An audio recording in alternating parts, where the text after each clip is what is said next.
venha viver para a Agra. Nós encontramos a sua casa de sonho.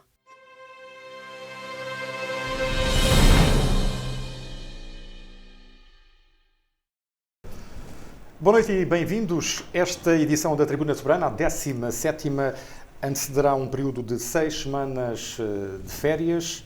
Começamos com as notas iniciais, sem demoras. Dr. Gil Adais, boa noite. Boa noite, Jorge Costa. Boa noite, Paulo Matos. Boa noite a quem nos vê nos diferentes canais da web. Pois as notas iniciais eu começava por dois acontecimentos que um surge na continuidade do outro. E o primeiro, o acordo dos 27.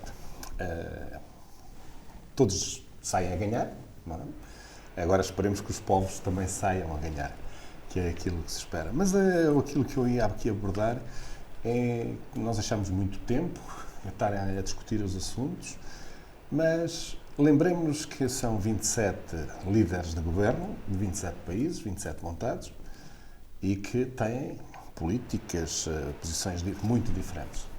E se compararmos com a realidade portuguesa, que temos 4 ou 5 partidos ou movimentos, etc., e nunca conseguem estar de acordo, na realidade, o esforço que aqueles 27 têm de fazer é imensamente grande para construir algo de positivo. E acho que os nossos caseiros também deveriam pensar. Houve agora um momento bom em termos de quando foi do combate à pandemia, pelo menos aí se registrou, mas agora na continuidade deveríamos também ter esse cuidado e traçar medidas que fossem acompanhadas e que fossem de longo prazo. Porque aquilo que se verifica é que quando muda o governo, e muitas vezes quando muda o ministro de um governo, mudam as políticas. E aquilo que eu queria, o segundo assunto tem a ver com este, é o documento elaborado pelo engenheiro Costa e Silva, que é o Day After, ou seja, o relançamento da economia. Tive a oportunidade de ver o documento. Acho que na minha perspectiva, é um bom documento, mas falta agora dar-lhe continuidade, porque tem algumas ideias que me parecem de acordo com aquilo que de mais moderno se está a fazer na Europa e no mundo. Tem uma grande preocupação sobre uma área que é essencial, que é a formação das pessoas, a educação e a formação. E a educação tem de ser um pilar basilar da ação dos diferentes governos e tem de ser deixado, tem de ser encarada de uma forma, da minha perspectiva, de uma forma diferente, que não comandada pela 5 de outubro e ser tudo tão delineado, porque não é possível continuar assim, mas porque é a única forma de nós fazermos um país diferente. Não é com mais estradas, já vimos que não será com mais vias férreas, não será com mais portos, é com as pessoas. E a aposta tem de ser, efetivamente, nas pessoas. Mas também dá uma grande ênfase à inovação, à ciência e tecnologia e também, no caso concreto que me cabe, as bicicletas também lá aparecem, um bocadinho, mas aparece a sustentabilidade, mas aparece também para as autarquias uma situação que eu reputo de muito interessante, que defendi no passado com alguns governos, que era haver autarquias que pudessem servir de exemplo de práticas que depois pudessem ser disseminadas. E isso está lá vertido. Agora, a concretização deste plano, para concretizar tudo o que lá está a um nível ótimo, precisaríamos 2 ou 3 vezes o dinheiro que vem de Bruxelas. Vai ter de haver, obviamente, algumas opções e umas rúbricas terão mais do que outras. Espero que seja bem utilizado e aquilo que se verificou noutras vezes, que houve má aplicação dos dinheiros e houve alguns dinheiros que foram desbaratados, que não se verifique e que nós possamos ter daqui a meia dúzia de anos um país diferente, com pessoas muito mais empreendedoras, muito mais capazes de desafiar os desafios que temos todos os dias e que sejamos muito mais produtivos, porque a produtividade é que mede e que dá a riqueza do país e possamos estar ao nível dos melhores. Dr. Paulo Matos, boa noite. Boa noite, Jorge, boa noite, Gil, e boa noite às pessoas que nos veem e ouvem. Eu também me congratulo com este programa de recuperação e de fundos da União Europeia para, em tempo de pandemia, apoiar os Estados-membros. Tenho alguma preocupação relativamente a Portugal, porque nós não temos um grande histórico de bom cumprimento ou de boa execução dos fundos comunitários, nem o Estado em si, nem propriamente as empresas. Ainda hoje um artigo no Público refere um estudo da Business School de Coimbra, que em 16 países, só 6 na União Europeia é que têm níveis aceitáveis de cumprimento. Estamos a falar das empresas, portanto, candidaturas das pequenas e médias empresas aos fundos.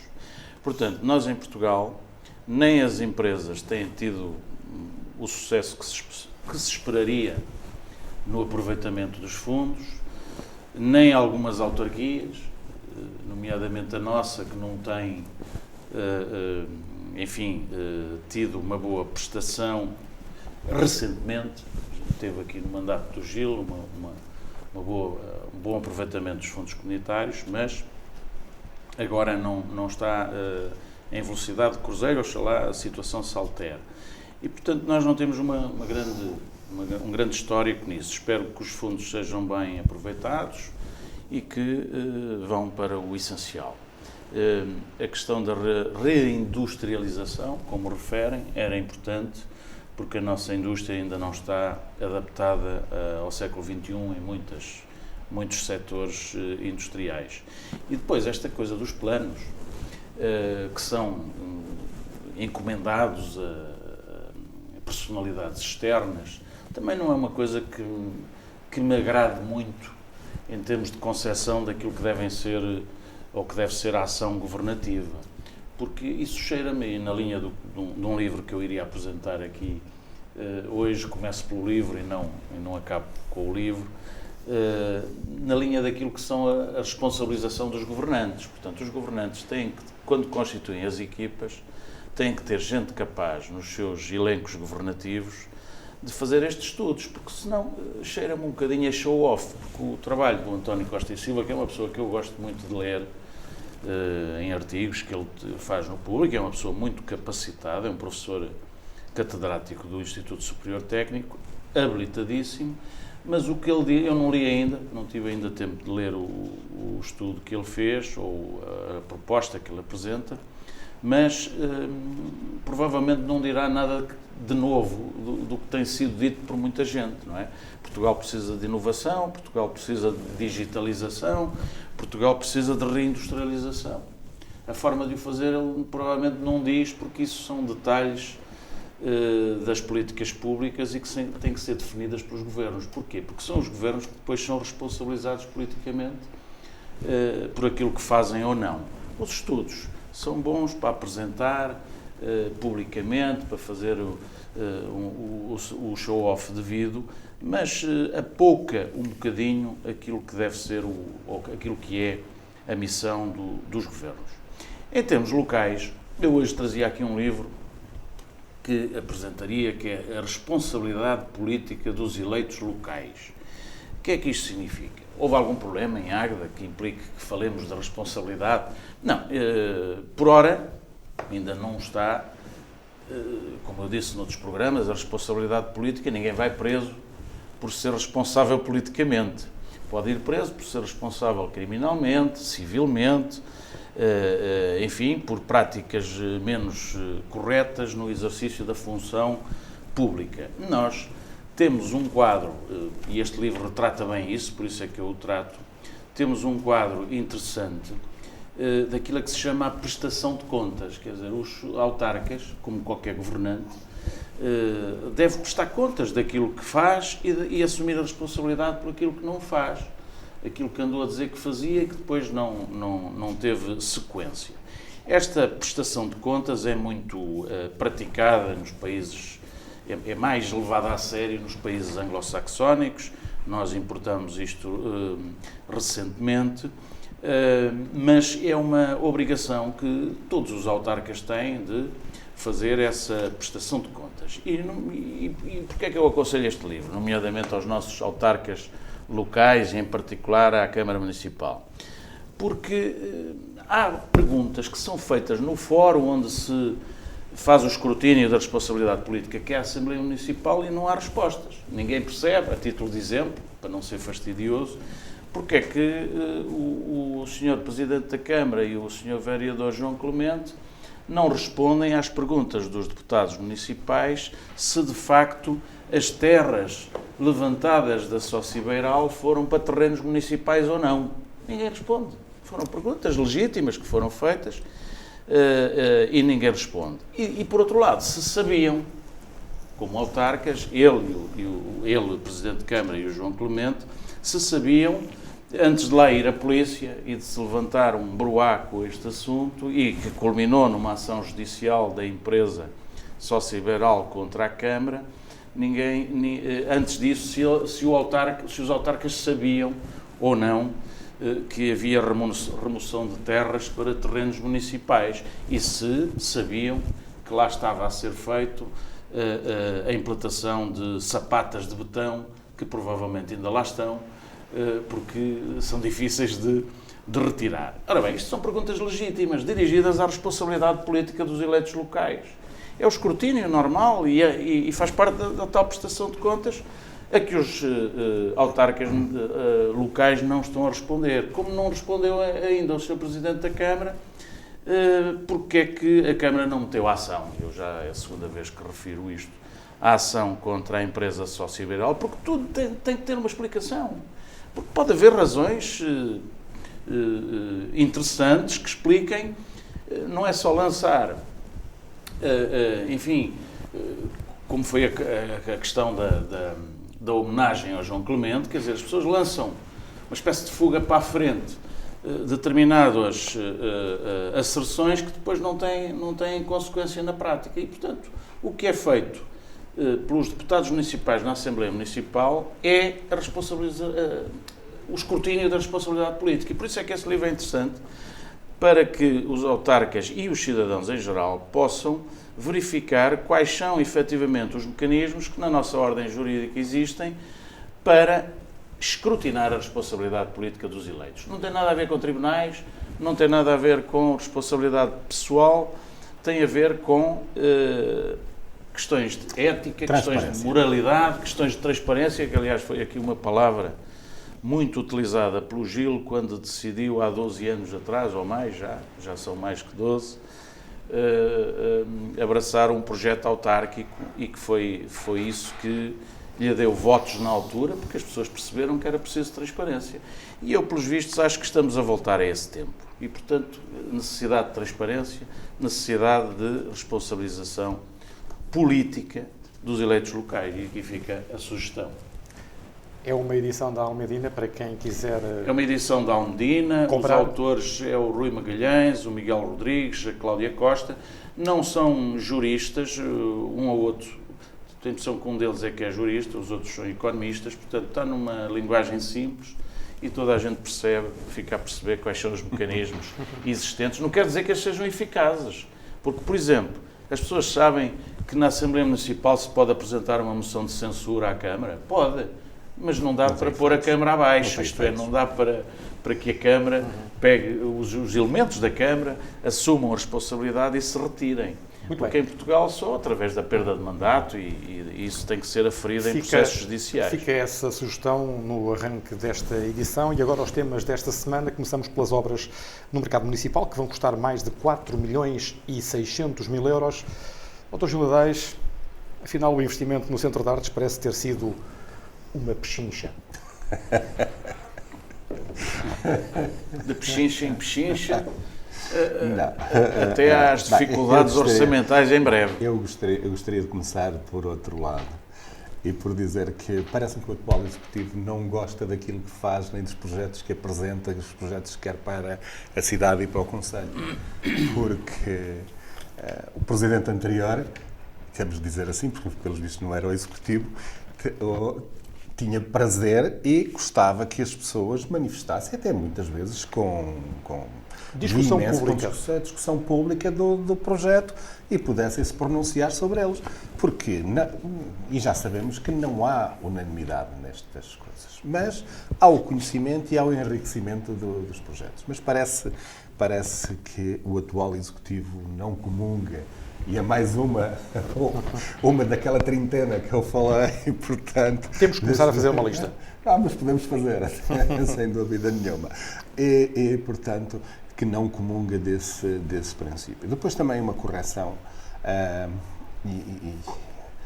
queria dizer que este projeto no mercado não tem absolutamente nada a ver com aquilo que o presidente do mandato anterior idealizava para o mercado e a única coisa que tem a ver foi na angariação de fundos que colocou, portanto, como sendo uma das obras a fazer. Contrariamente àquilo que é dito, não estavam previstas obras nenhumas no IVV, pelo menos daquilo que é lembrado. Na fábrica do Canário, portanto, Museu da Indústria. Falado do Museu da Indústria, sim, estava uma verba, 1 milhão de euros. Esse foi, portanto, junto para... dizem que a opção foi para ser no mercado. Obviamente que o Centro de Artes foi eclipsado, ou será eclipsado, mas se tivéssemos os mesmos princípios que presidiram à elaboração deste projeto, o Centro de Artes não teria custado os 4 milhões que custou, teria custado 10 milhões. Porquê? Quando se faz um projeto, o presidente do mandato anterior pensava que quando se fazia um projeto, definia-se o programa e colocava-se um custo. E dizia-se à equipa projetista, é para fazer isto com este custo. E temos de cumprir. Porque... Responsabilidade política. Sim, não, é responsabilidade e responsabilizar também toda a cadeia, claro, portanto, que está a intervir no processo. No Centro de Artes, uma das coisas que foi referida é que era para ter 600 lugares, e 600 lugares tinha a ver com a possibilidade de virem companhias de fora à bilheteira e, portanto, onerar menos os cofres da autarquia, e uma sala de exposições. E depois tinha mais 2 ou 3 condições menores, mas tinha um valor base, que o primeiro que eu lancei para os projetistas foi 3 milhões e meio. Só que, e sabia claramente que era difícil de estar nos 3 milhões e meio. Muita área de construção e um centro de artes, por exemplo, tem um AVAC que tem de ser de funcionamento muito bom, porque não pode fazer barulho, tem de ser muito silencioso, porque havia a preocupação da eficiência energética, a insuflação é por baixo de cada cadeira, o que aumenta brutalmente os custos da distribuição e, portanto, sabíamos que isto era complicado dos projetistas cumprirem.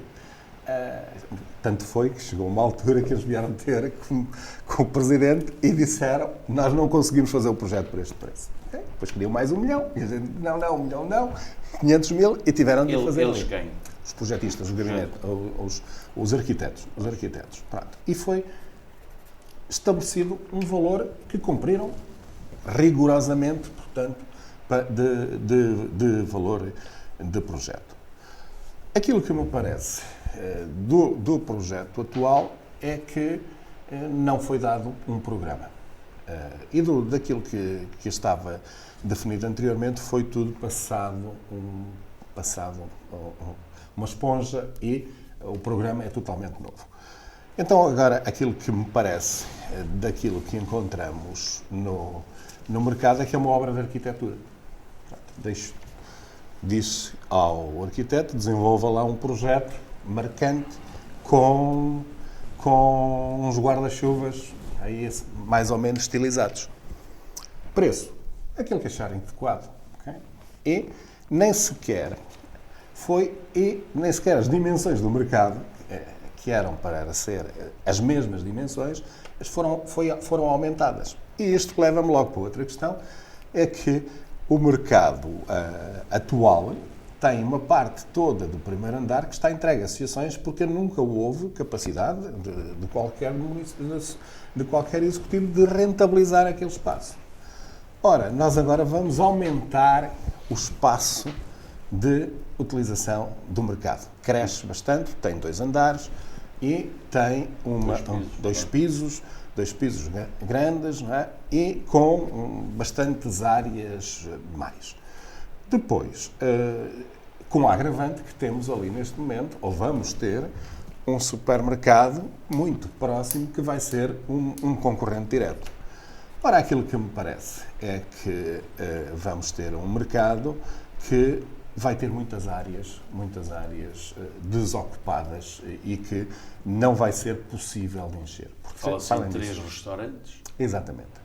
Esse era um pormenor que eu iria Faz acrescentar. falta em Águeda restaurantes. Agora, o agitado só dura um mês. Mas Atenção, o mercado municipal já teve restaurantes e a coisa não funcionou muito bem. E depois, O atual mercado municipal. espera-se que esses restaurantes, desculpa interromper, Gil, não seja como aos bares da Praça 1º de Maio, o contrato está a acabar, mas eles estão lá gratuitos.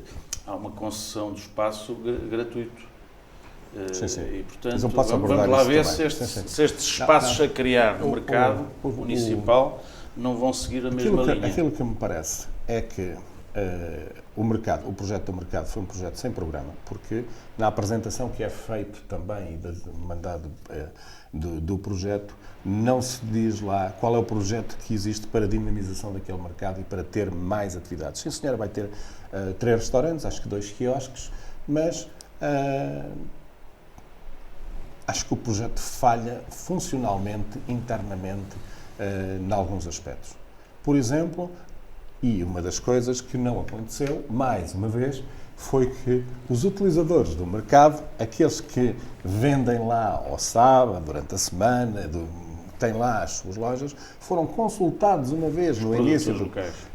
Exatamente, e não só, não é? Portanto, todos aqueles que têm lá espaços foram consultados uma vez no início do projeto, quando não havia nada e nunca mais souberam nada da evolução do projeto e, portanto, agora continuam sem conhecer porque ainda está muito no segredo dos deuses. E daquilo que eu tive a oportunidade de ver, tem lá pelo menos um erro que é crasso, que é nas bancas de vender o pescado, quem vende o pescado quer que a manha do peixe seja voltada para a frente de lojas, assim se pode dizer. Lá está ao contrário. Está para as traseiras. Ou seja, tem de virar as costas ao cliente para fazer o tratamento disso. Depois também há alguns módulos e um dos problemas destes edifícios é que nós podemos planear muito bem, mas temos de ter muita flexibilidade para adaptar depois aos diferentes negócios e dimensões que estão a aparecer. E isso não é, pelo menos o que é visto no projeto, é que são módulos fixos e também, na realidade, é um erro. Bem, depois, 4,5 milhões de euros. Dizem que tem fundos comunitários. É verdade. Mas qual é a comparticipação de fundos comunitários neste projeto? Dizem que pode ir até 85%. Essa questão do até 85% Exato. é duvidosa. Ora, aí é que está do até 85%. Pode ser €1. Até 85%. Aquilo que tem, aquilo que estava consignado era 1 milhão para o mercado, outro 1 milhão para o Museu da Indústria, portanto, cerca de 2 milhões. Mas estes projetos que são lucrativos, e o mercado é considerado um projeto gerador de receitas, têm uma comparticipação mais baixa. Portanto, aquilo que vai acontecer é que irá ser uma fatia muito grande do erário municipal que terá de entrar nisto. Mas, além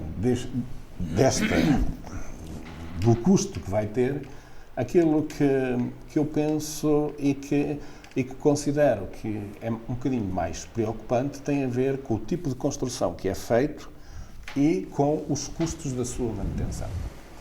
Uma construção muito envidraçada E agora, neste momento, que já se começa a defender menos vidro nas fachadas por causa da sustentabilidade dos edifícios, mas um edifício muito envidraçado, com uma cobertura também transparente, com 12 metros em alguns pontos, 12 metros de altura, 9 metros de altura, 3 pisos de altura, portanto, em algumas áreas, vai exigir climatização muito elevada. Ou seja, vai ter aqui uma fatura não só de manutenção daquelas áreas envidraçadas todas. A perguntar bem, a ver o Gil Nadais a falar de custos de manutenção, que não houve essa preocupação quando foi o Centro de Artes. Mas houve. Quem estiver a ouvir-te vai dizer assim, mas o Gil... Mas houve porque não é ele a fazer o mercado, já está preocupado com os custos. Não, mas é que eu estou a problematizar. Mas fazes bem, mas fazes bem. Mas fazes bem, mas é que houve preocupação com os custos de manutenção. Posso dizer, por exemplo, apareceram umas minas de água no sítio do Centro de Artes.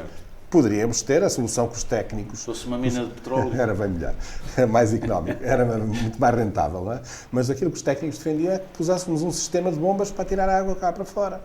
Não, aquilo que fizemos, aquilo que mandámos fazer foi que a água saísse por gravidade para a zona da linha para não haver esses custos. E o edifício que está, em termos de sustentabilidade, não tem espaço, vãos envidraçados, porque o envidraçado que tem é só a nível do resto do chão e que está protegido, portanto, pela platibanda, e a torre do palco é um falso envidraçado, não é? Porque é escuro, é preto. Já sabes a minha opinião sobre o Centro de Artes, eu sou favorável. Como vou dizer que estou de acordo com a obra do mercado, a questão para mim é outra. A situação, o mercado, aquilo que me parece do mercado é que vamos ter um edifício que será enorme para pouca utilização. Porque o atual mercado, com a dimensão que tem, já é demais para o uso que se faz. E, portanto, ninguém quis ir para lá e tiveram que ceder os passos às associações. Mas pode ser um investimento estratégico importante, os mercados hoje são modernos, trazem muita gente. Mas isso estou a referir-me à parte de restauração e que pode ser muito interessante, aqueles mercados tipo, não sei se este vai ter essas características, tipo o mercado de Campo de Ourique, em Lisboa. Mas esses mercados, eu conheço, mas eu visitei muitos mercados. Como aquele mercado em Madrid, sim, São Miguel. São Miguel. Eu acho, se fosse assim, acharia interessante. Paulo, só há uma diferença. Madrid tem 5 milhões ou 6 milhões de habitantes, a Águeda tem... Mas as tais condições de tratabilidade, Gil, nós temos que criar, as pessoas virão mais à Águeda se tiverem aqui um mercado interessante, não é? Virão mais. Certo, poderão vir mais, mas isto precisa de dimensão adequada, porque sendo a dimensão demasiado grande também, é difícil de encher e de criar ambiente, ok? Eu estou convencido que na altura do agitado daqui enche. Claro. Doutor Paulo Matos, sim, vai ser necessário vender muita laranja para justificar? Não. Para justificar este mega investimento? A quem a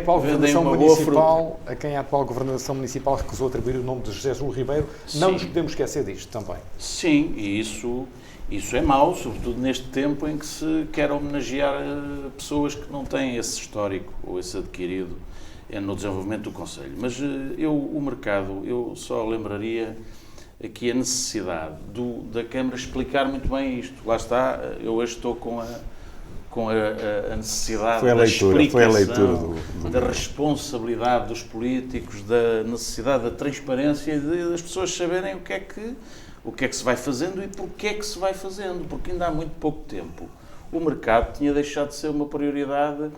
Ou melhor, havia constrangimentos ainda há 2 ou 3 semanas e agora já é uma obra emblemática. Eu só fico contente quando haja obras interessantes como parece ser o mercado. Mas eu vou lembrar aqui, o Gil já não se lembrava dos valores, mas uma notícia de 2016 referia que foi elaborado o tal Plano Estratégico de Desenvolvimento Urbano do Conselho, o tal PEDU, e que incluía os seguintes investimentos: ligações cicláveis, reabilitação e reconversão do Instituto da Vinha e do Vinho, 1.500.000 euros, com participado dava em 1.300.000. Outras obras como o Museu da Indústria, elegível em 1.200.000, com participado 1.020.000.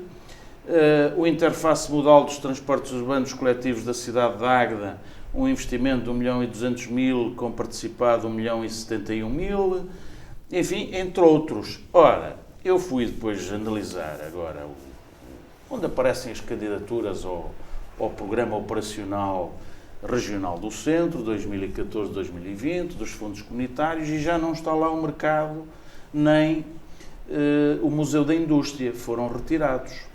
Ora bem... O mercado ou o IVV? O mercado. Sim. O mercado não está, já esteve, e agora não, na linha de outras obras, como por exemplo o Museu da Indústria. Portanto, eu encontro aqui várias coisas, mas não encontro o mercado. Mas vamos lá ver, vamos acreditar no que o Presidente da Câmara refere, e o mercado, nesta altura, em 2016, tinha um investimento previsto de 1.200.000, com participado 1.020.000. Começámos com 1.200.000. Passámos ou melhor, exatamente, passámos depois para, muito recentemente, na Assembleia Municipal, o Presidente da Câmara referiu que o investimento já seria na ordem dos 3 milhões, ou de 2.900.000. Portanto, já aumentámos. E agora aparece esta ideia de que são 4 milhões e meio, com esta agravante de não sabermos qual é, efetivamente, a coparticipação. E qual é o programa, porque ele não aparece aqui, no PO20, centro. Mas pode ser um lapso aqui do print que eu fiz, eu não encontro lá. Portanto, é preciso que se explique, para que as pessoas saibam o que é que mudou na concepção deste mercado e porquê. Eu diria até que a Baixa d'Águeda está transformada num grande fórum liberal. É só mercados. É o mercado municipal, é a Mercadona e, portanto, o mercado está em alta na Baixa d'Águeda. E ainda bem, porque eu até sou defensor do mercado, mas o mercado tem que ser regulado. E os investimentos também têm que haver um equilíbrio entre aquilo que se projeta e os resultados. Ora bem, porque estão-se a deixar investimentos para trás para se apostar agora no mercado. Isso já foi dito anteriormente e está outra vez a ser dito. O que é que nós precisamos? Eu sou a favor da obra do mercado.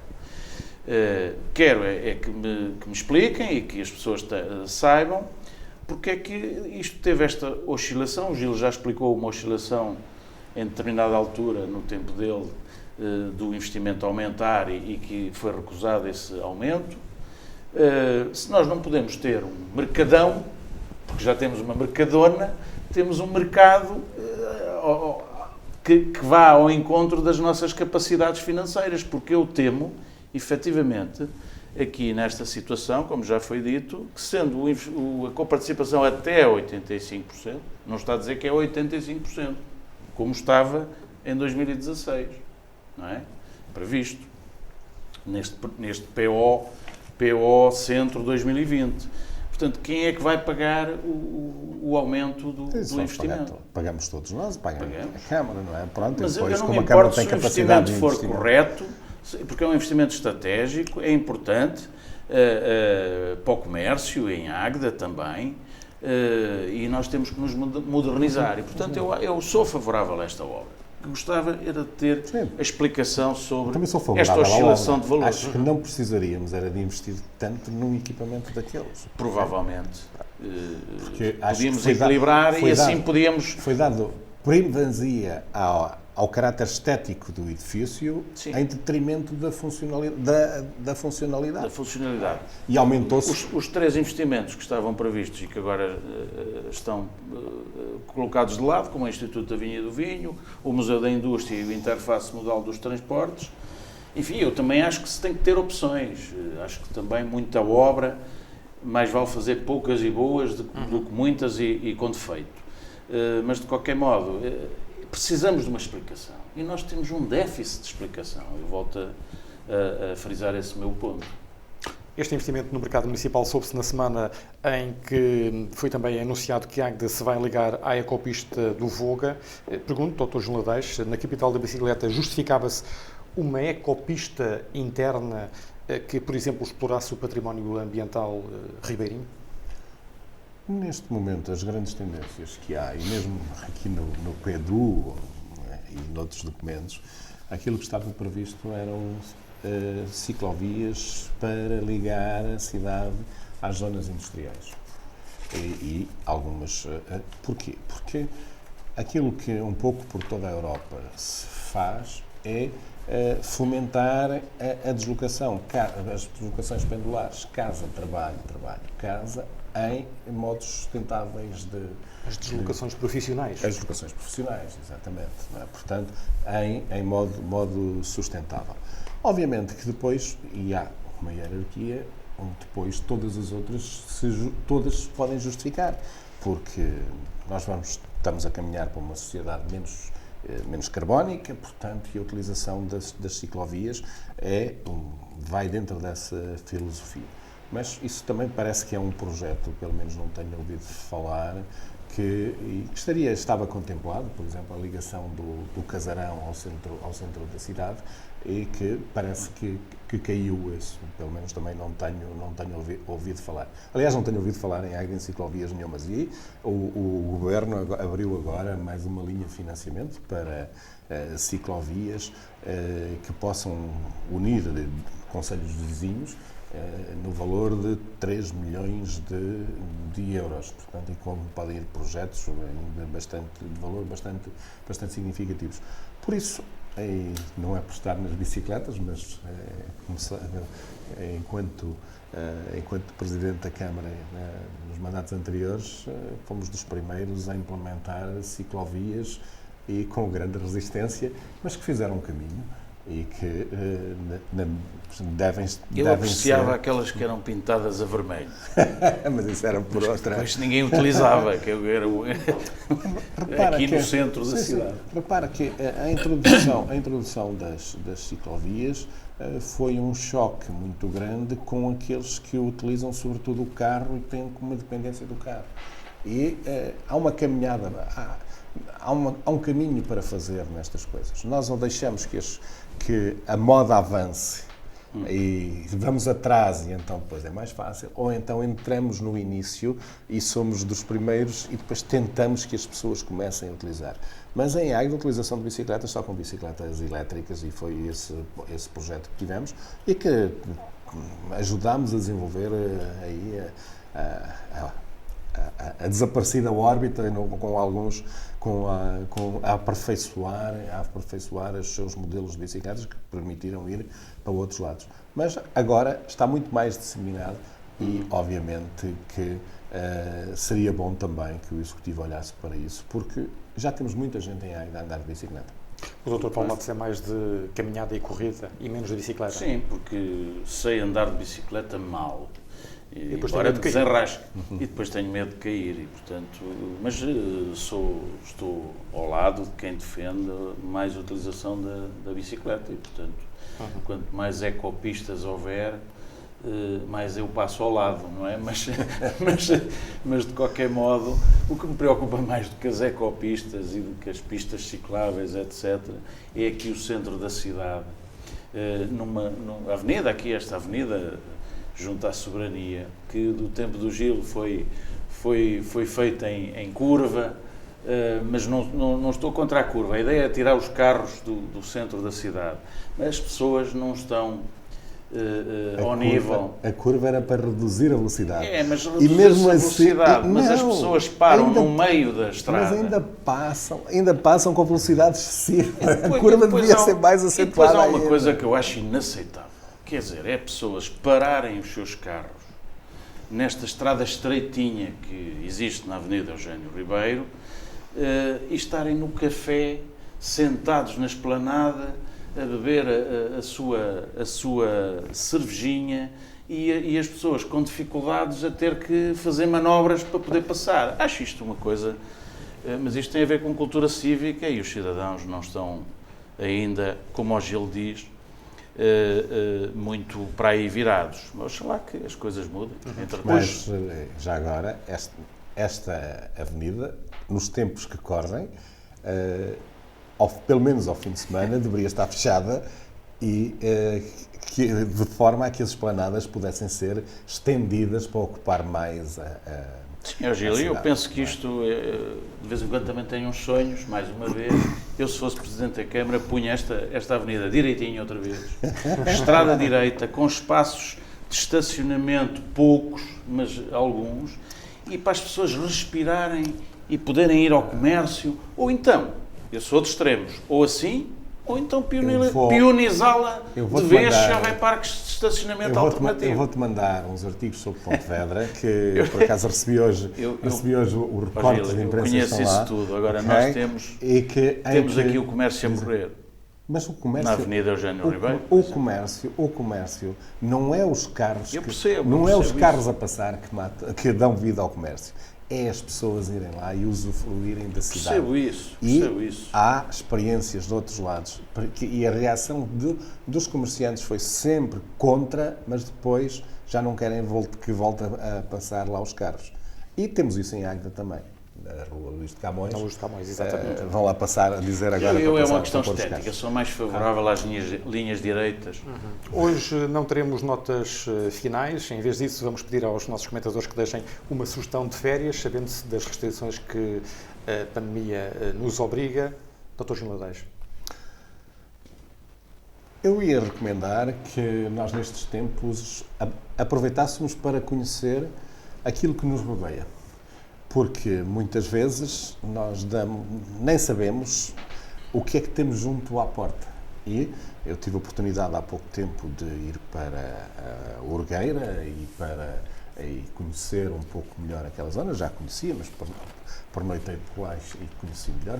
Caminhei por lá uns bocados e tenho feito outras coisas aqui à volta do concelho e já conhecia, mas já estou a atualizar esse conhecimento e penso que férias, pelo menos para mim, e isto aqui tenho de dizer que eu não gosto de praia, não gosto muito de estar papo para o ar, ao sol, não Menos é? espaço ocupas.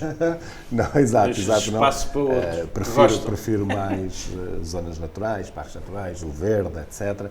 Mas que no nosso país temos zonas belíssimas, mas a começar pela nossa terra. Muito Eu bem. gostaria também, e agora, que aqui em Águeda nós tivéssemos